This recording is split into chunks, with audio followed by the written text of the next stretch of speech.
মেয়েরা কিন্তু বাপের বাড়ি থেকে কখনো কোনো জিনিস চেয়ে নেয় না, ঠিক তেমন আমিও আমার বাবার বাড়ি থেকে কোনো জিনিস কিন্তু চেয়ে নেই না। তো মহান আল্লাহ তাআলা আমার বাপ ভাইকে সামর্থ্য দিয়েছে, তাই তারা সব কিছুই আমার বাড়িতে পাঠায়। এটা নিয়েও হয়তো অনেকের সমস্যা, আমার বাপের বাড়ি থেকে কেন এত পাঠাই, কেন আমি বাপের বাড়ি থেকে এত নিই। তো আমার বাপ ভাইয়ের আছে, তাই তারা আমাকে পাঠায়। আর আলহামদুলিল্লাহ এই জামানায় এরকম একটা ভাই ভাবি পেয়েছি। তো এই যে বাপের বাড়ি থেকে লিচু পাঠানো হয়েছে।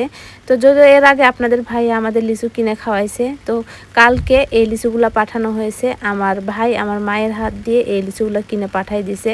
তো এই লিচুগুলো এখন আমি ভাগ করছি আমাদের তিনজনের জন্য। আমার ছেলে যেহেতু ছোট আছে, সে ওইভাবে লিচু খেতে পারে না, তারপরেও যতটুকু পারে অল্প একটু খাওয়াই, যেহেতু গরম অনেক। আর এই গরমে আমি মনে করি বেশি লিচু খাওয়ালে ছোট বাচ্চার সমস্যা হতে পারে, সেই জন্য আমার বাবাকে ওইভাবে লিচু খাওয়াইনি।